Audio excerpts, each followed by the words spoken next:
Bitcoin ordinals, are they about to be excommunicated from the Bitcoin network as core developers look to get rid of inscriptions? We have Bitcoin front and center stage at the Republican primary debate last night.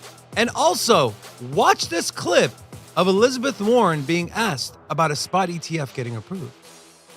A Bitcoin ETF will ultimately get approved, which would expand access for Americans all over the country, potentially, to invest in Bitcoin. You've probably watched the price of Bitcoin has risen quite materially, even in the past several months, in large part on the back of that expectation. You know Gary Gensler very well. Do you have any expectation that something like that would take place, and would you support it?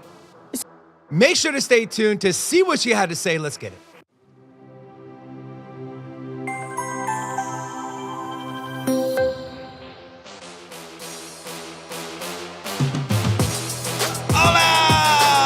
It's your boy, Big Rob, back in the house. Welcome to Sin City Crypto. If it's your first time checking us out, we're the entertainment-focused cryptocurrency channel. We take old, boring, stale information, repackage that thing up in a fun and sexy way.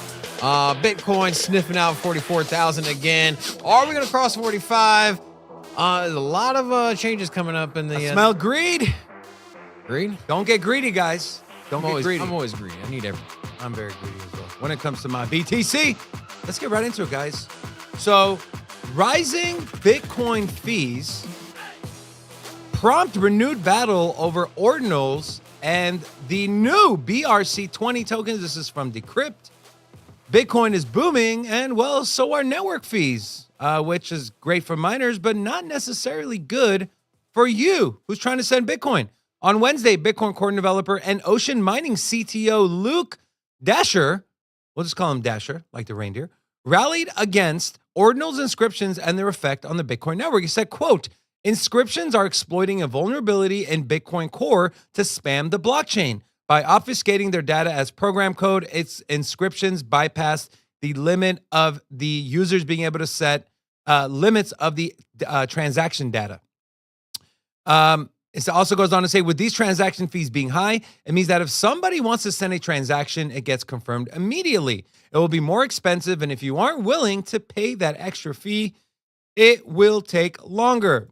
Then we have this, Bitcoin Core's V version 26 upgrade aims to impede the eavesdropping and tampering. The latest upgrade to Bitcoin Core, which is the primary open source software for connecting the blockchain behind the world's largest cryptocurrency, is now live. Version 26 contains experimental support for the V2 transport protocol as defined by BIP 324. If you're not familiar with BIP, it stands for Bitcoin Improvement Proposal, which seeks to encrypt communication between nodes, reducing the risks of attack via tampering with transactions, which is what the earlier article stated.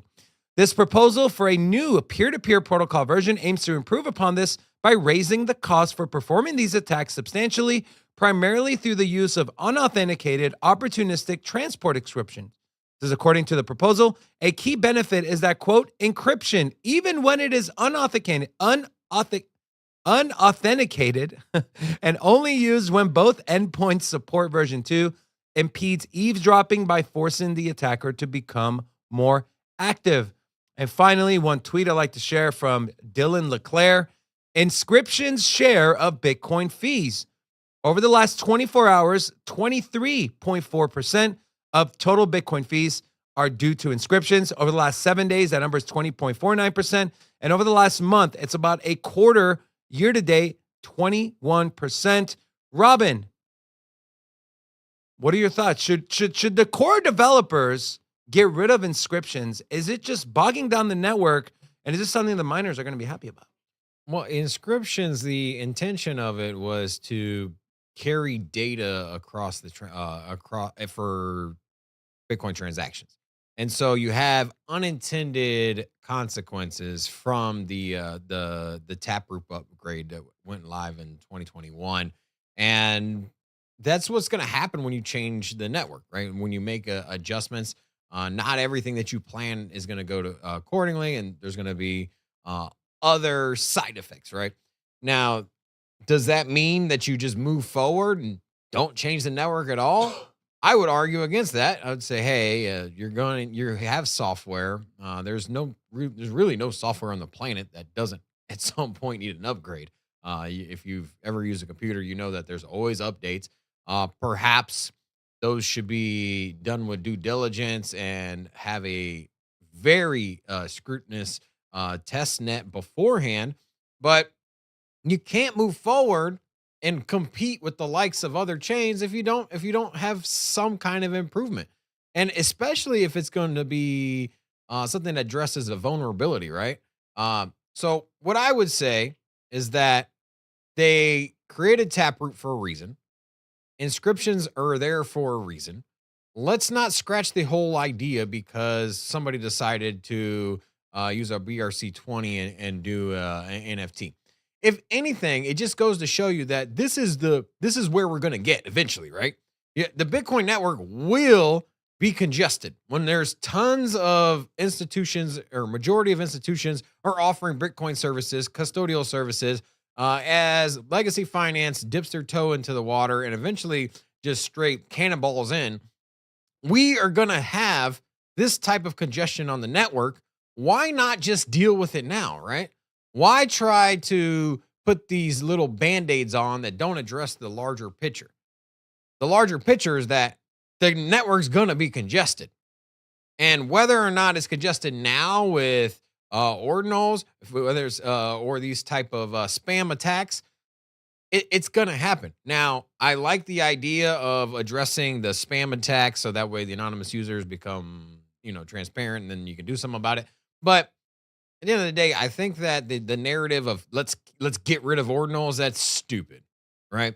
Because the use case and utility of having data on Bitcoin the benefits far overweigh the negatives, right? Because now I can inscribe anything. And Michael Saylor talks about it all the time. Hey, look, at this point, you can inscribe a contract, a deed to your house. So think of the concept of tokenization of NFTs. You could do that on Bitcoin, which is, arguably the most secure and decentralized network that's immutable. And you could take any piece of any contract or any piece of real world data and put it on the blockchain. And that is massively, massively underrated or not talked about. And I think it's something that will be used more and more in the future because we always talk about store of value, but what about store of information? Why not say, hey, I'm going to put the contract for my business, right? I'm going to have the deed to my house. I'm going to have my last will and testament. I'm not going to trust it to some company that might go under in 20 years. Why not stamp that damn thing on the Bitcoin network and keep it there? That is something that we just don't harp on. I think that it is extremely valuable. Let's not mess it up. With that said, obviously, if you got spams and attacks on the network and there's something, it's time to upgrade, go ahead and do so. But for me, let's embrace ordinals. Let's keep them here. They're a net positive for the network. It also goes to show you what happens when the miners are receiving such a small amount of Bitcoin that it's really not their business model. The whole idea is that 30 years from now, when the mining rewards are less than a quarter of a Bitcoin, that you can sustain your business model off of transaction fees. That is what we're seeing now, is that the business model moving forward, when the Bitcoin rewards are minute and eventually over 100 years, pretty much non-existent, you got to secure the network by transaction fees. This is a perfect example. It's just funny that some of the toxic maximalists, right? The ones that crap on everything else, that call people idiots and this and that. Bitcoin is decentralized. It's the most decentralized network. It doesn't care who you are, blah, blah. Except these inscriptions, nah, get them out of here. The other ones that we intended to, those are fine. But the ones for JPEGs and whatever else these ordinals are doing, we don't want those. Those are bad for the network. And to Rob's point here, it's from blockchain.com. You can take a look here. Over 100% fill on these blocks. Going back to when ordinals were first introduced, and look at these fees. Just the fees, not including the block reward. The last block mined was 2.6 Bitcoin, 1.8 the one before that, 1.3, 2.2, 2.6. Add the 6.5 or the 6.25 block reward. to that, now miners are in business, right? And we know the network runs because of hash rate. Hash rate is brought forth by the miners. So we need the miners to be happy. It's just you can't pick and choose what you want. If you want to introduce a new utility to the Bitcoin network, then you can't sit there and say, no, this is good, this is not good. Then you turn into a central entity, which is literally goes against everything Bitcoin was created to do. Before we're going no further, I do want to give a shout out to our channel sponsor, Cam's Blue Wire Technology. Today's crystal clear 4K stream is brought to you by them. If you want to maximize your networking, IT, and cybersecurity, visit bluewiretech.com, or there is a link in the description of this video. Also, a big shout out to all of our new viewers. If you are new here and you haven't had a chance to say what up, say What hello up? so we can drop an hola back at you. That's our catchphrase here. My catchphrase. Our catchphrase. Yeah. Anyways, we got Jeet Corp, Dave P, Musgrave, TRD Farmer, Eric Wallen, Darren Does Things, Malcolm Reed, Voice Crypto, Milky, Lunar B, Aquia, Chasing Candles, Christian Hiltburner, Jeremy Lay, Alex81, and Dr. Claus. To all of you, hola! Welcome to Sin City Crypto. Also, we're at 140 viewers, 50 likes. What? So that's like a 29% like ratio. Great math, man. Horrendous. Great math. math. But is it? Okay. Anyways, if it's One what it don't matter. Yeah. Way too low, man. And I've actually put the show on strike. We will not proceed. Oh, We are that's taking fine. time off until you have taken the time to hit the like button. There we go. All right, perfect. So if you remember, presidential nominee, hopeful Vivek Ramaswamy said, if they ain't going to talk about crypto, I will. Well, they did talk about crypto at the GOP debate yesterday. And here's what Vivek had to say about Bitcoin and crypto. Mr. Ramaswamy, you praised cryptocurrency like Bitcoin as an opt-out from our, quote, broken financial architecture, and you oppose efforts to regulate it. The head of the largest international crypto exchange just pleaded guilty to allowing his platform to launder money for terrorists, including Hamas. You say your cryptocurrency plan will, quote, ensure economic freedom for Americans, end quote. Won't it also ensure economic freedom for fraudsters, criminals, and terrorists? Look, fraudsters, criminals, and terrorists have been defrauding people for a long time. Our regulations need to catch up with the current moment. The fact that SBF was able to do what he did at FTX shows that whatever they have as the current framework isn't working.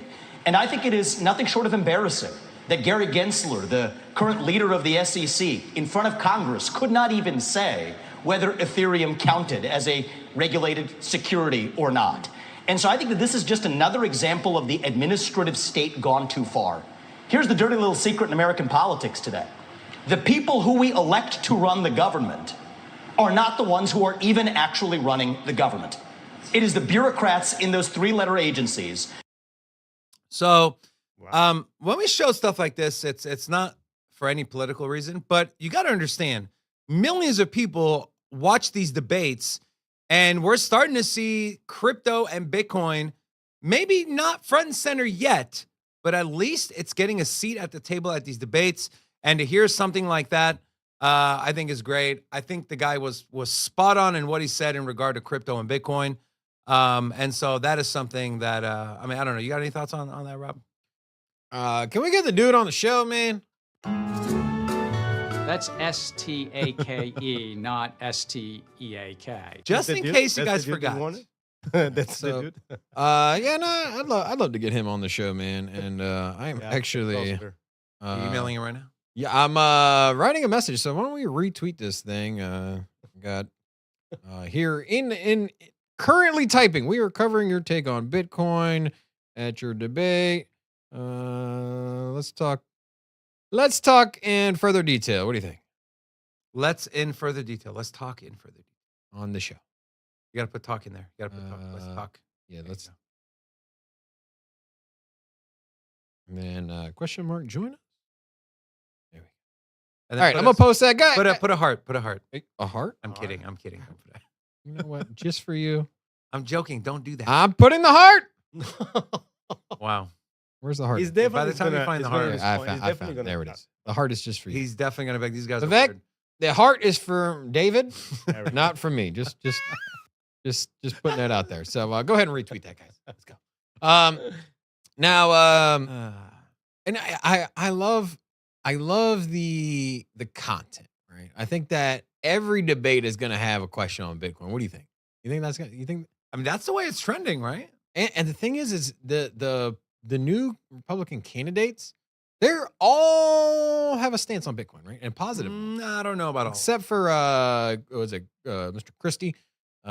He's I don't follow it enough to whatever, but yeah. So was it Chris Christie? He Nikki Haley, I don't know, but anyways, I don't want to get into a politics. majority. I would say if you took all of the candidates, there are more pro Bitcoin candidates running for office than there are anti. Actually, I haven't heard any anti from the candidate. Oh, okay.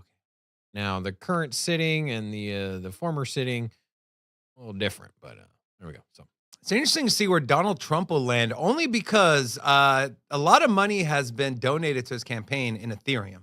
also, he did talk about Ethereum, and so we always just assume that Bitcoin would be the only topic of conversation when it comes to Maybe he's an debate. Eats Maxi.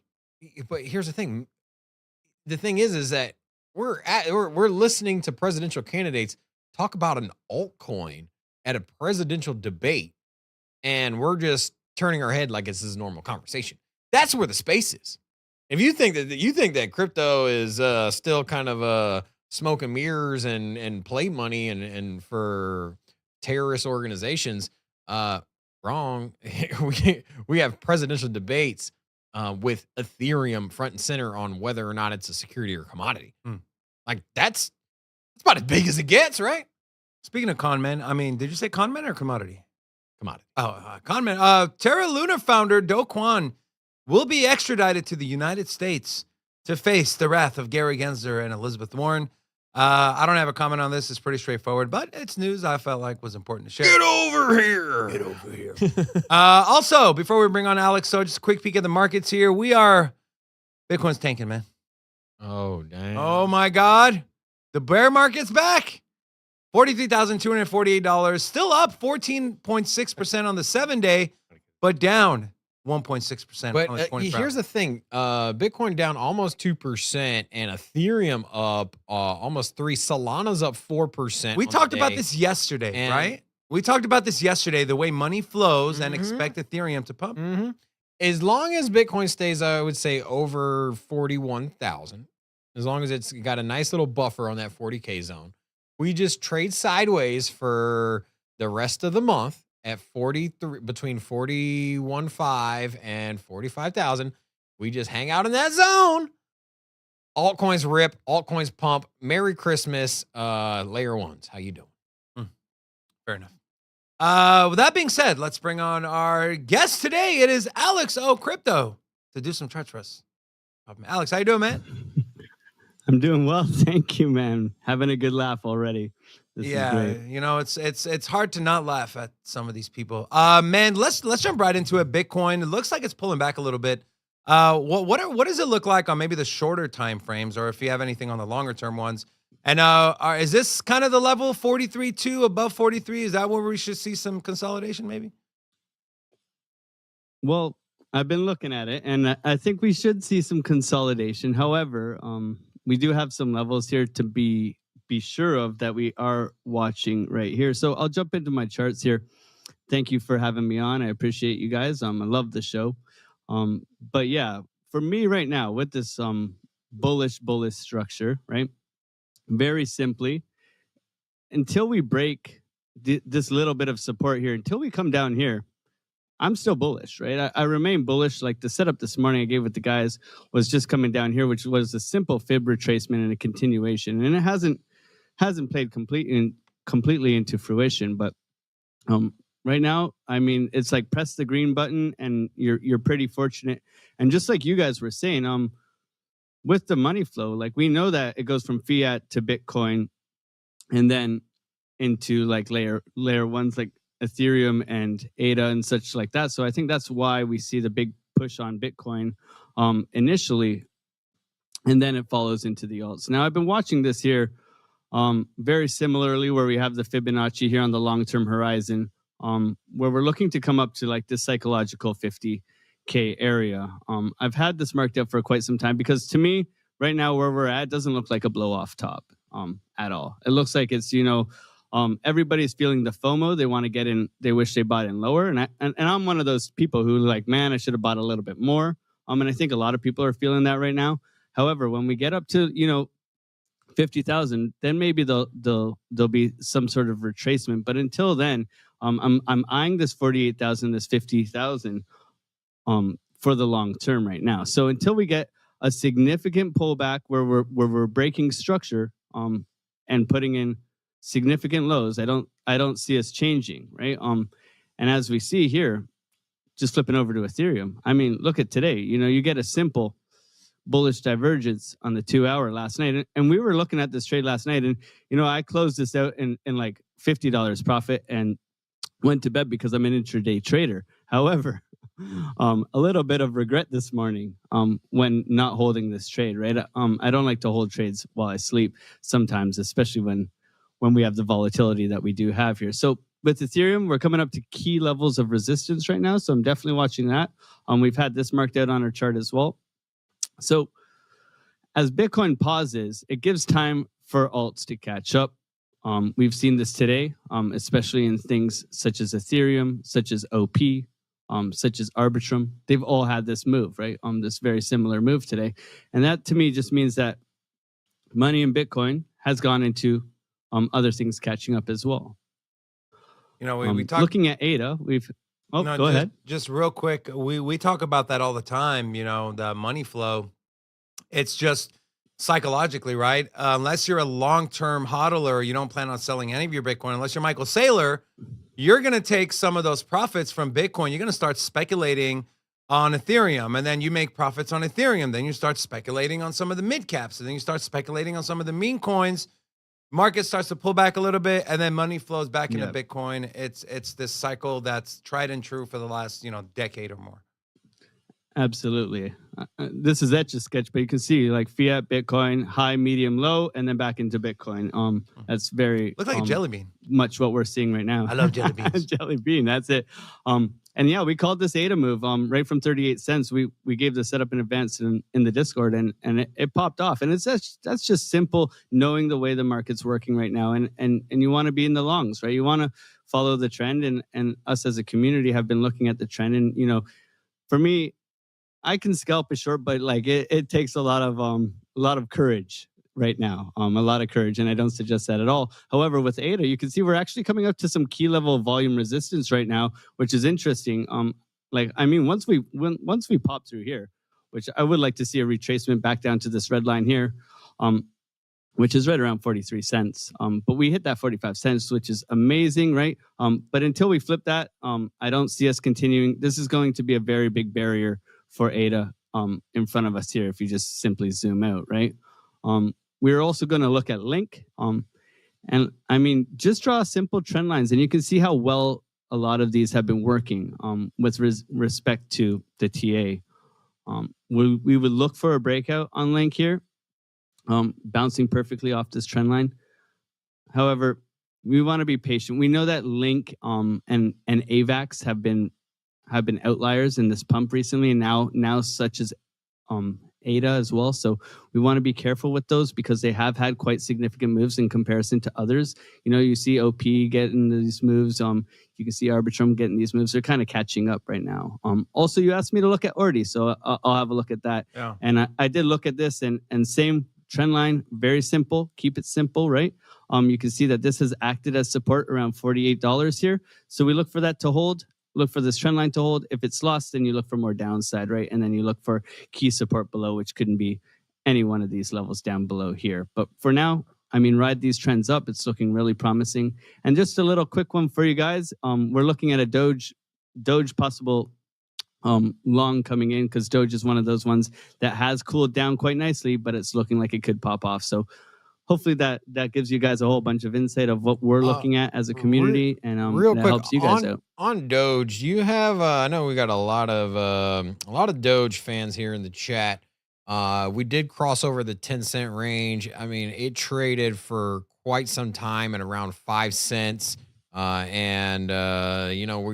2x from there, but I feel like Doge has not caught the same wave that the other alts have had. I mean, we've seen Solana. It's not an alt; it's a meme. Yeah, well, yeah, meme. But we've seen Solana absolutely rip from its lows of the bear market. We've seen Ethereum making some headwind, but I'm just surprised that we aren't seeing more movement from Doge, perhaps the whole meme ecosystem. I know the narrative is probably around the fact that it's institutions getting in on Bitcoin is where this new money's coming from. It's not so much retail. But you got if this thing were to pop, you got any perhaps areas that you're looking for, some bullish case scenarios, or even perhaps bearish scenarios on Doge? So initially, yeah, I do totally agree with you. What I think is going on with Doge, and I may be wrong, but we have such things as Bonk and Pepe who've just entered the meme space. So I think they're garnering a lot of attention right now. But it takes one simple action by Elon Musk to do something like this, right? We know this. We're aware of this. So with Doge is the proven meme coin, right? So as we proceed here, yeah, Bonk looks amazing, doesn't it? Right? Like, let's just buy Bonk, right? However, when Bonk crashes and Pepe doesn't do as well, right? Where do we turn? We turn to Doge, right? We turn to Doge because I think what's cool with the cryptoverse is there's so many people who are interested in crypto, and it's mainly because of meme coins, right? It's so much adoption comes from meme coins. So when we look at this, we can see that we are still very much in bearish territory, which means that this is possibly still a good buy, right? Where we can look for targeting much higher price targets, right? Initially, we need to get above that 10-cent area, and then off to the races we go. So I think the 10-cent will act as that key level of resistance for now, but we are looking for a little bit of a pop off here, considering we've cooled down in the recent days where we had that mega push up, cool down here, and we're looking for this as a continuation back up, right? We've seen this across the board here where we're having this falling channel here, and typically we break to the upside there, right? Where we can get the move all the way back up.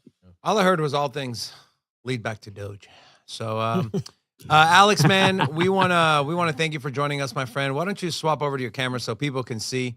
If you want more Alex So Crypto TA, guys, recommend you go subscribe to his YouTube channel. We have it pinned in the comment section. Go support the guests that come join our show. Thank you so much for joining us, brother. We appreciate you, and we'll see you next time. Okay, take care. Take care, brother. Next 4 weeks, biggest plays, Polygon, Doge. You heard it here out of not Rob Stradamus's mouth. I'm telling you, man, the Doge versus Bitcoin, and this thing moves fast, man. This thing moves fast. Take a look at what this chart looks like compared to Bitcoin. Just a very simple 1 year chart here. Or we can go all time here. So. Did you say Doge versus Bitcoin? Come on, man. So, yeah, man. What is wrong with you? Doge. Max Kaiser's watching the show right now. Doge versus Bitcoin. So you can see here. I mean, look at the deviation there. This is the all-time chart, but you can see that the returns on Bitcoin vastly outperform Doge, but it is catching up. But I do think that in the next 4 weeks, something might pop off on Doge. You never know. One article away, and then also big fan of Polygon. I think Polygon is it's in its zone to pop off. This thing has just not moved the same way the other top altcoins have, and this is you can see here on the 1 month, Bitcoin's outperforming it. On the year, you can see that it's lagging way behind. The orange line here is BTC. So I do think a giant rally out of Polygon is in the works. Are you curious, Robin, to hear what Elizabeth Warren, how she responded to No. the spot ETF thing I showed at the beginning of the show? Well, I am, even though I've already seen it. So let's watch. This is 3 minutes of Elizabeth Warren on Squawk Box, CNBC. And then about halfway through, she was asked about a spot ETF getting approved.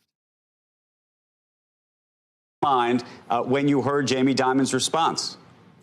Look, when Jamie Dimon and I are in exactly the same place, it's because we have a serious problem in this country.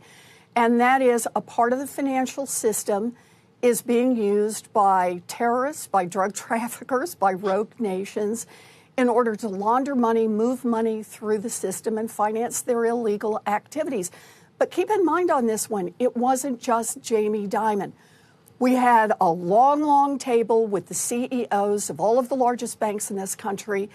And when I asked the question, should the rules that apply to their banks, and by the way, also apply to stockbrokers and gold traders and credit card companies and credit unions and all the other financial transactors, should those same rules to deal with drug trafficking and terrorism financing and rogue nation financing, should the same rules be put in place? Every single one of them said, absolutely. So what this tells me is it's time for Congress to act. Let me ask you, beyond Congress acting, there's a big question mark over whether the SEC is going to act on whether, for example, a Bitcoin ETF will ultimately get approved, which would expand access for Americans all over the country, potentially, to invest in Bitcoin. You've probably watched the price of Bitcoin has risen quite materially, even in the past several months, in large part on the back of that expectation. You know Gary Gensler very well. Do you have any expectation that something like that would take place, and would you support it?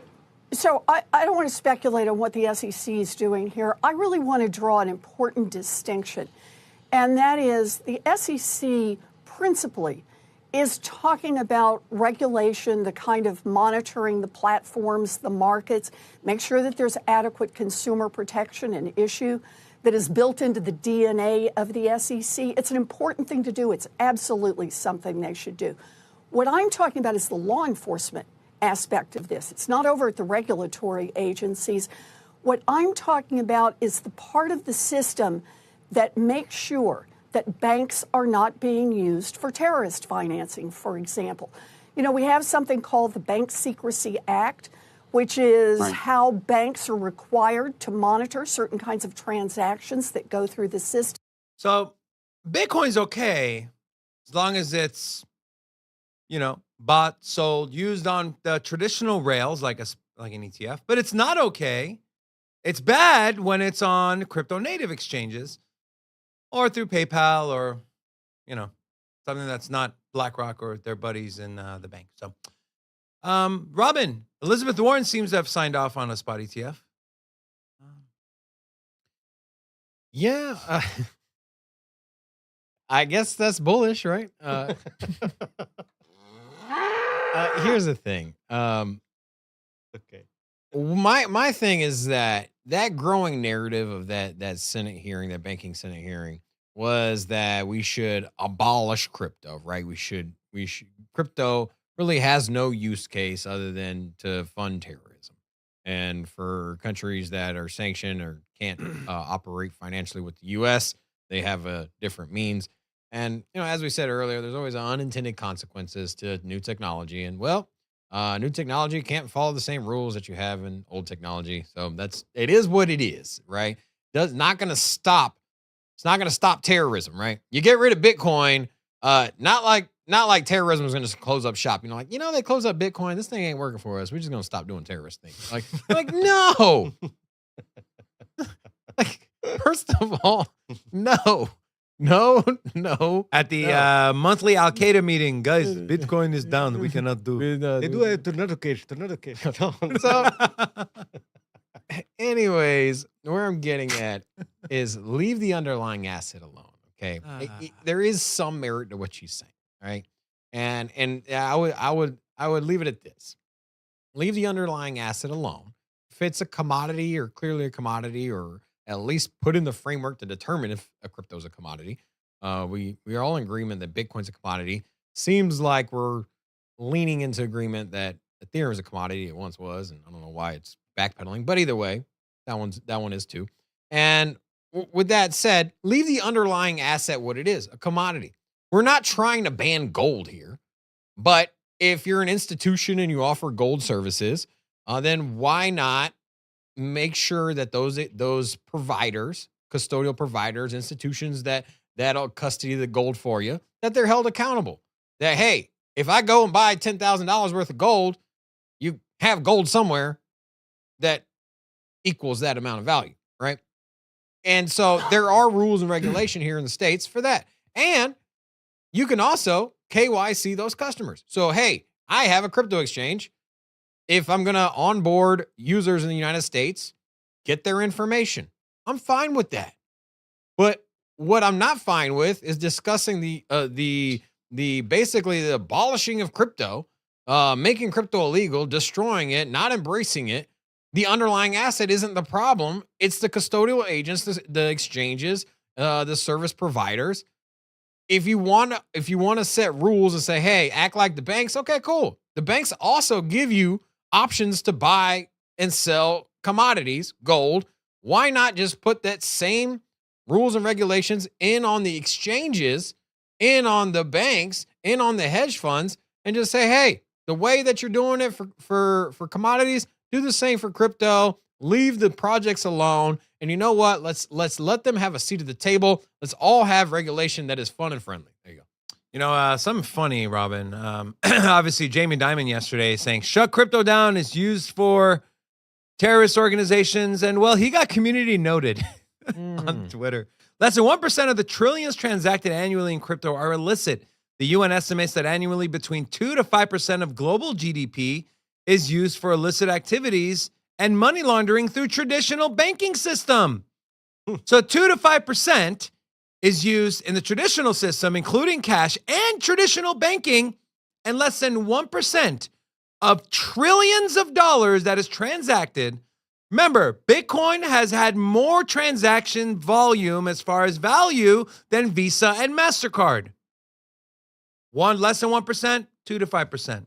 Act right. Then we had Mike Novogratz, was also on Squawk Box. And Mike Novogratz is here, Galaxy founder, CEO, and chairman. Let's go straight to the Jamie Dimon of it all. You watched that, you heard him say that, and you thought what to yourself? He keeps doubling down and he keeps being wrong. What surprises me is so many of Jamie's clients, right?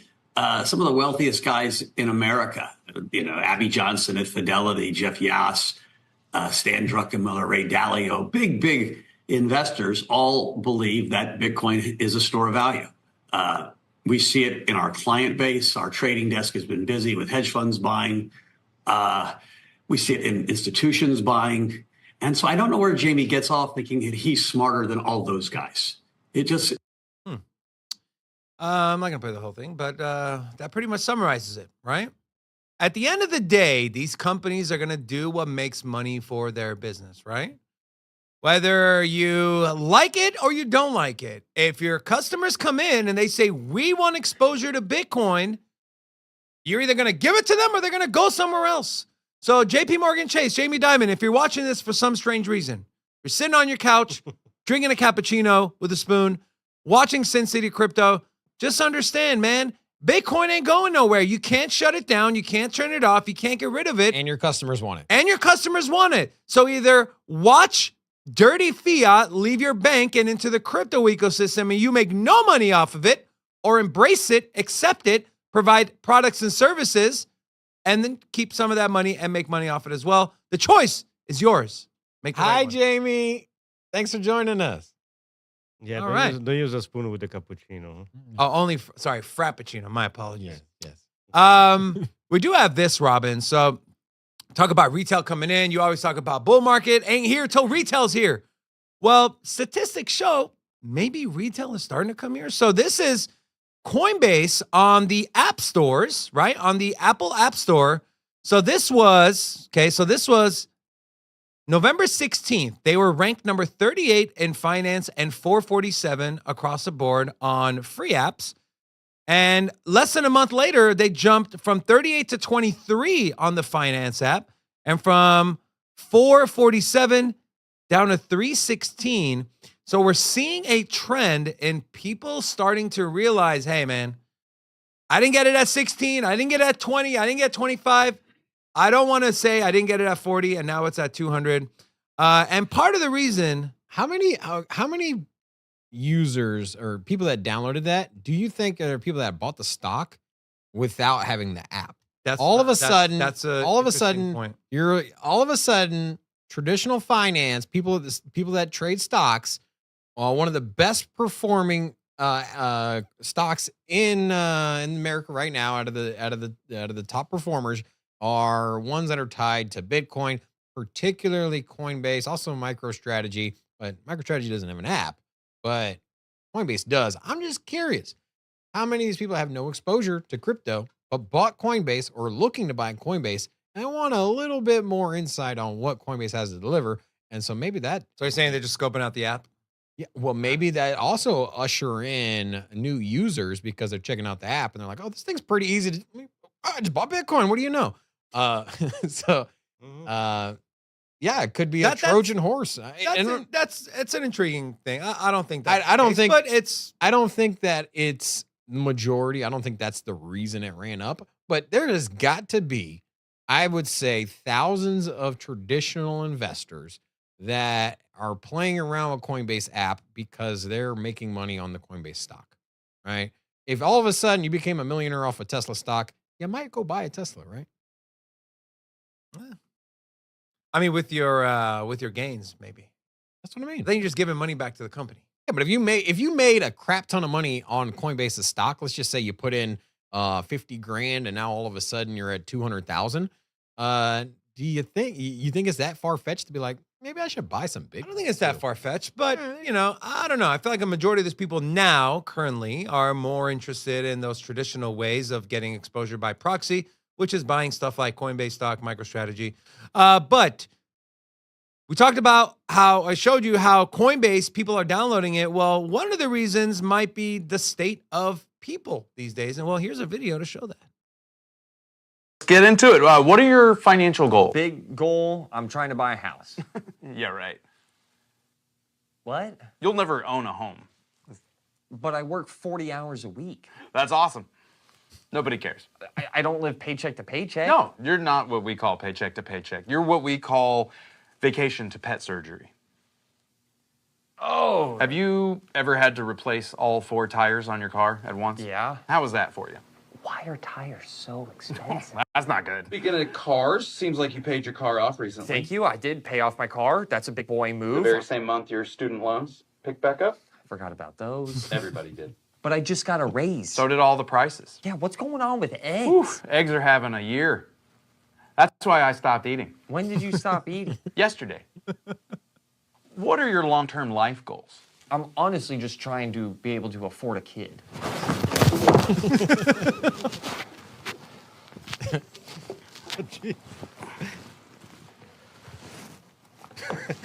Now, keep in mind, you cannot afford a child. You can't even afford yourself.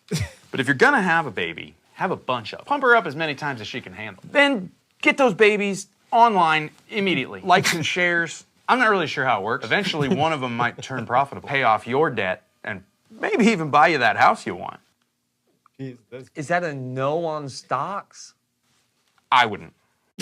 Get into All jokes aside, though, Robin, I think part of it is, especially my generation, right? I am a millennial. I'm going to be 35 years old tomorrow. My generation, I don't know about the younger one, maybe the one before me as well. I think it's Gen X. I think we're just sick and tired of just the same old, man. Waking up, working our asses off, making money. We finally start to make money. We put it into retirement accounts, and then the Fed does this, or politicians do that, or there's a war going on and everything starts tanking. And the only people that are making money are the affluent and the people that don't really necessarily need it anyways. So we're stuck here. We spent I watched my dad go through this. Spend 10 years of your life working your butt off, and then bam, markets crash. You're back to square one. Now you got to build back up. You got kids. You can't barely afford to take a vacation once a year. I think people are tired of that. They want to be able to take their financial security and their future into their own hands. And I think crypto and decentralized finance is something that can finally give people that thing, that exit from the status quo. And Coinbase has been doing a real good job of some of these commercials you're seeing. update the system is the theme of these commercials. Some really, really good ones. So I think a lot of that, we're coming to an impasse here, right? Where institutions and these big wigs, they know there's money to be made, so they're going to enter. The regulars like us here, we're seeing this. I am special. I am special. I am not regular.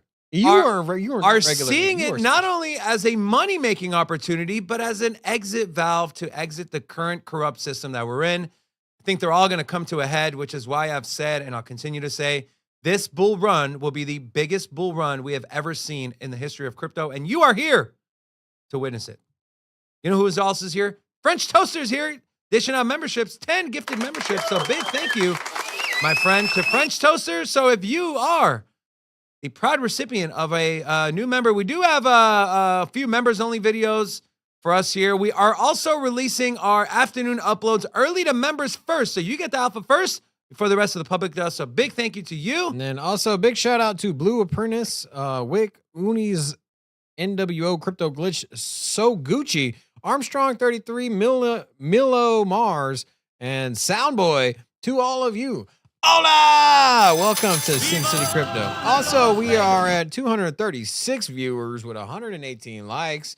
Let's get this like ratio up to, let's get to 200 likes. All right, we'll open up the club. We haven't done that in a while. So 200 is the club limit. And then also, we are looking for our newest whale member. Been a while. So, yeah. Where are you? We're whale watching. We're also watching some trends for you guys. So here we go. This is from CoinGlass. So this is a cool little heat map of crypto derivatives. This is price change versus open interest. So you can see here a lot of longs coming into the space. And okay. A lot of longs. This is over the last 4 hours. You can see shorts closing, but not a lot of people entering shorts. So a lot of people will look at this and say the markets are frothy.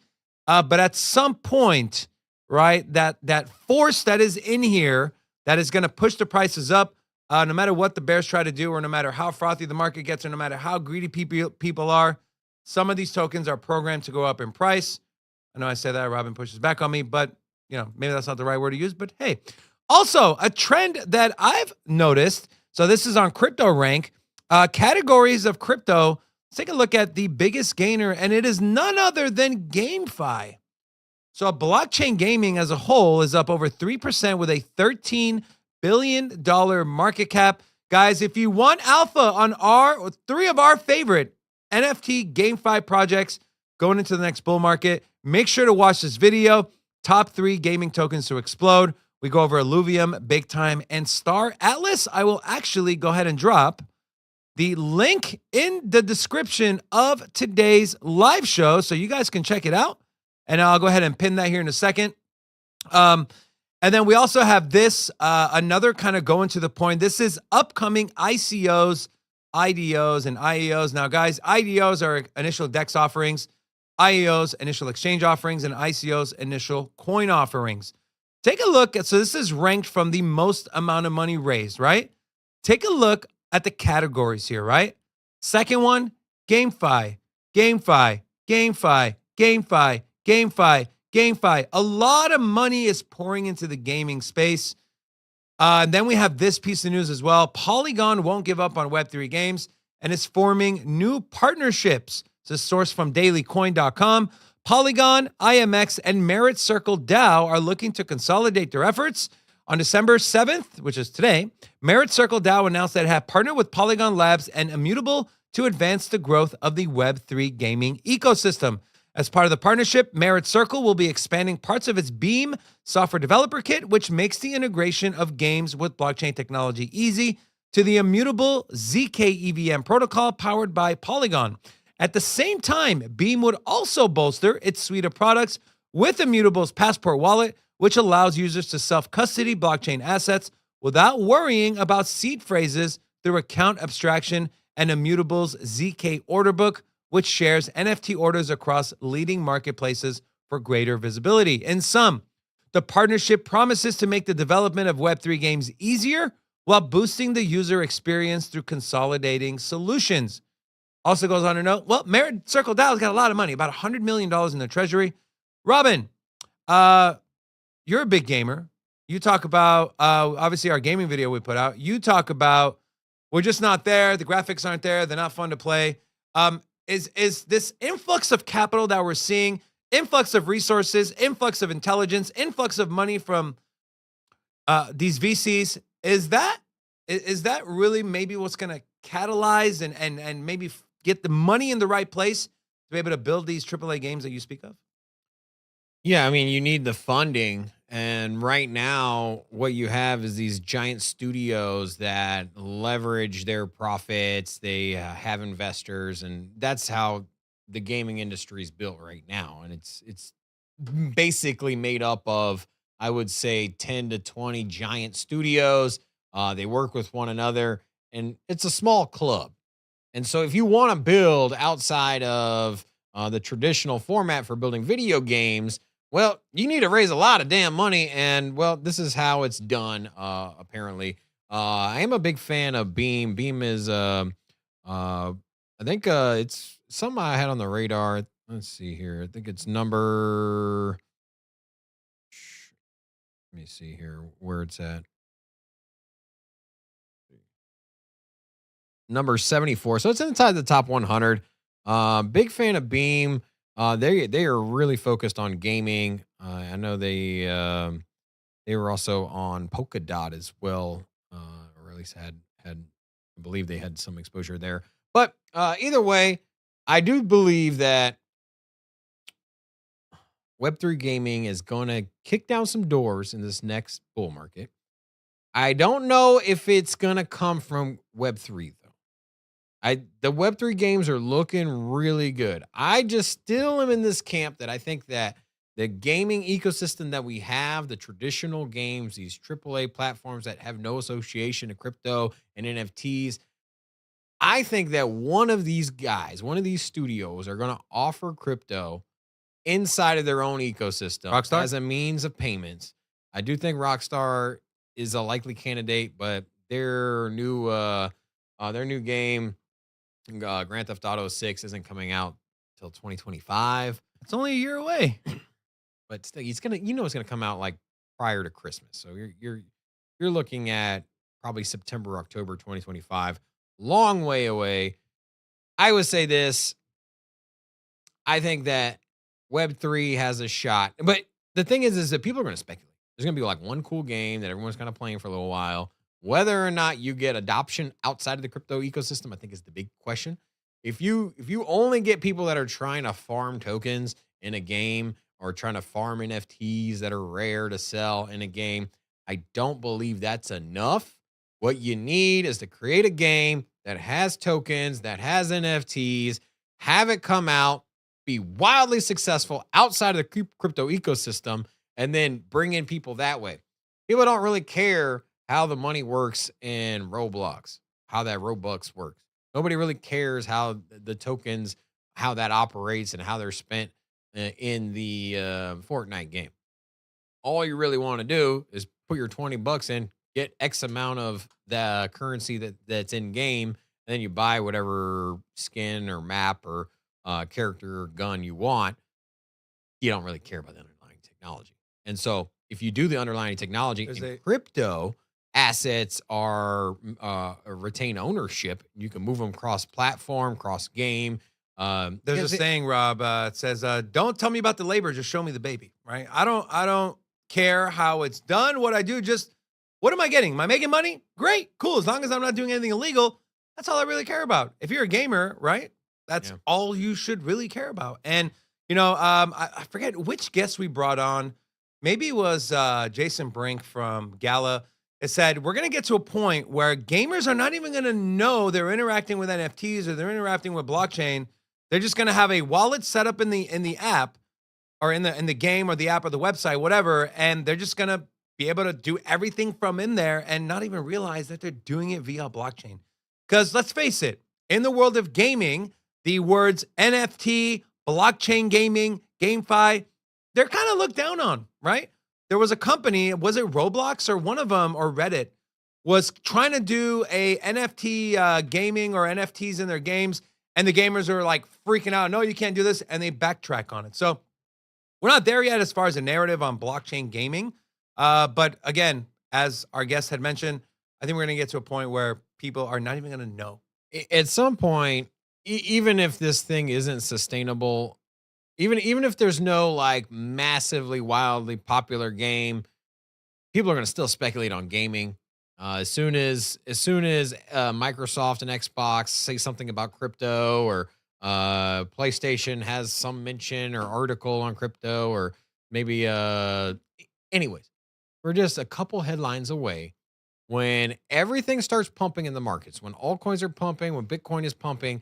It only takes a very small narrative for an entire market to pop off. Remember, Meta changed their name. Facebook changed their name to Meta. All of a sudden, metaverse tokens just went crazy. They went nuts. And it wasn't because the product was here. It was just because people are looking to spend money on something. They're looking to throw their profits into something. And hey, this metaverse thing is going to pop off. Facebook changed their name. That's it. And so we're going to find ourselves in a similar situation, even if the games aren't here. Just the speculation alone, plus a bull market, plus some bullish narrative, some breaking news article. That's all it's going to take for an entire ecosystem of gaming to rally. So put your positions in now. I think there's going to be a ton of money to be made there. But that's on the most bearish situation. Bullish situation, you get some really badass Web3 games that catch adoption, or perhaps some traditional studio offering NFTs in their games. So. I do want to give a big shout out. We had someone join. Lance Selly joined as the Sin City Crypto Familia. So welcome to the club. Also, we do have Charlie Mac 10, Ben Kuyas, Stoncoin, and to all of you, hola! Welcome. I want to talk about something. Airdrops are something a lot people make a lot of money on. I've gotten a couple airdrops. I've made a mistake of not taking profits, and I just want to share with you guys, if you're watching, with these airdrops, what we see play out. One of the most anticipated ones was Jito, which is the liquid staking protocol on Solana. Even small-time Jito airdroppers are getting thousands of dollars in the JTO token. It is a Solana-based staking project. Now, it released their tokens on Thursday via airdrop, continuing the march of popular token airdrops into the newly resurgent Solana ecosystem. It opened that trading at $1.20, got over $2, and has kind of fell off. And just taking a look at the chart here, this is on the 5-minute, right? And if we even just go on the 1 minute, you guys can see here, just remember, right? People are essentially being airdrop free money, right? You're getting free money. I know some people who got airdropped 100,000 coins, 10,000 coins at $2. That's a lot of money. That's 20 grand. That's $200,000. And if you sit there and you marry your bag, your airdrop bag, because it's free anyways, look at how much money you would have lost, right? Say if you would have sold at this first pump, you would have lost about 25%. So if you had 100,000 coins, you would have lost $50,000. You would have lost $2,500. So that is a lot of money. When you do get these airdrops, guys, if you believe in the project, at least take 30 to 50% off the table. Don't be greedy. There's going to be more where you qualify for and you get airdrop. So all I'll ask is just for your own sake, airdrops, this is usually all how they always play out, and expect this thing to bleed even more as more liquidity comes on the exchanges. Did get listed on Coinbase, listed on KuCoin. Now, not to say the price won't recover in the future, but in the immediate term, you do want to take some profits. You also want to hit up our channel sponsor, Cam's Blue Wire Technology. If you want to learn more how they can help your business, visit bluewiretech.com.